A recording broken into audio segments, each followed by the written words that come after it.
Olá pessoal, sejam muito bem-vindos a mais um vídeo aqui do canal 7 Marte. Nesse vídeo de hoje eu quero conversar um pouquinho com vocês sobre um filme que eu acho muito legal e muito assustador, mas que meio que passou despercebido e não é tanta gente que conhece. Eu tô falando do Os Escolhidos, ou Dark Skies, de 2013. Vamos conversar um pouquinho sobre ele então?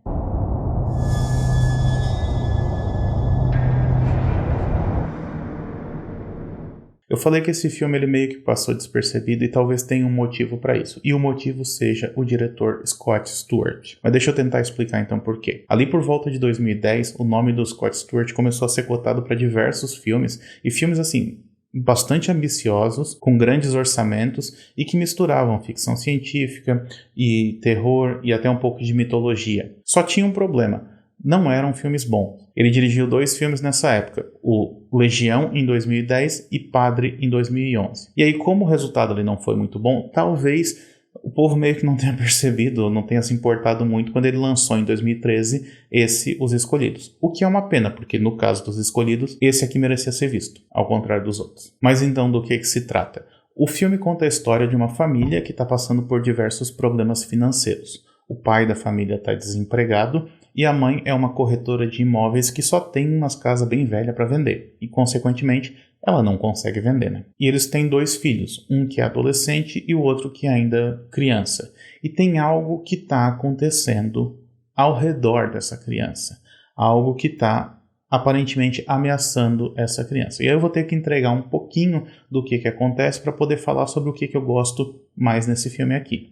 Mas eu não acho que eu esteja entregando muita coisa, porque a própria sinopse do IMDb fala que esse filme conta a história de uma família que está enfrentando uma ameaça que vem além das estrelas. Então meio que já dá para entender do que se trata, né? E eu acho que é essa mistura de terror com ficção científica que acaba fazendo esse filme aqui funcionar e funcionar muito bem.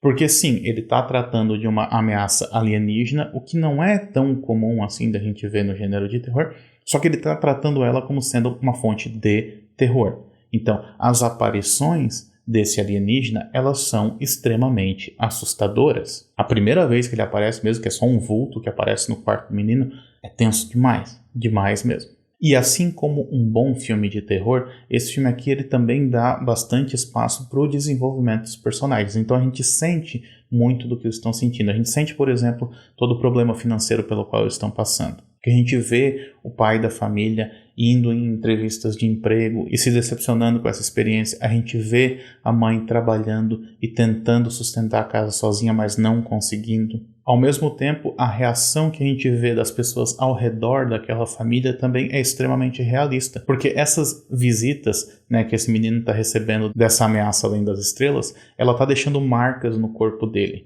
E aí, quando uma vizinha vê aquele corpo todo marcado, a primeira coisa que ela pensa é que se trata de um caso de abuso infantil, porque seria o que qualquer um pensaria naquela situação. Ao mesmo tempo, os próprios personagens, os protagonistas, parecem reconhecer o absurdo daquela situação. Porque a primeira vez que esse alienígena, essa ameaça, ela faz a sua presença ser notada pelos outros, ele faz isso ao reorganizar e mudar as coisas de lugar na cozinha, criando uma certa escultura com as comidas, com as panelas e coisa assim. É um negócio que, né, parece meio inútil, mas acho que tem um significado para ele. Vai entender. E esse reconhecimento do absurdo vai até certo ponto em que a protagonista, que é interpretada pela Kerry Russell, em certo momento ela está pesquisando sobre aquilo que está acontecendo com ela e ela literalmente clica em um link escrito Teorias da Conspiração. Então é lá que ela vai buscar as fontes dela para o que está acontecendo. O que não é uma coisa ruim, porque abre espaço para que a gente conheça o personagem mais interessante desse filme aqui, que é um personagem interpretado pelo J.K. Simmons, que é o típico fanático por teorias da conspiração. É muito divertido. Mas não se engane, apesar disso que eu falei aqui, esse filme nunca deixa de lado o aspecto primordial do terror. Ele é, sim, extremamente assustador. Principalmente o clímax do filme, que é quando os personagens veem que eles não têm como buscar ajuda do lado de fora, então eles tentam se trancar e se proteger por conta própria, enquanto essa ameaça está se aproximando cada vez mais. É tenso demais, demais mesmo. Então vale muito a pena ir atrás desse filme. Então por hoje é isso, espero que vocês tenham gostado. Se você já viu esse filme, deixa sua opinião nos comentários aí, me diz o que você achou. E se você ainda não viu e vai atrás depois, me conta, tá? Porque eu quero compartilhar essa experiência com alguém. Eu quero que vocês me digam o que vocês acharam do final desse filme. Porque além de ser assustador, é extremamente depressivo também. Até a próxima então. Tchau, tchau.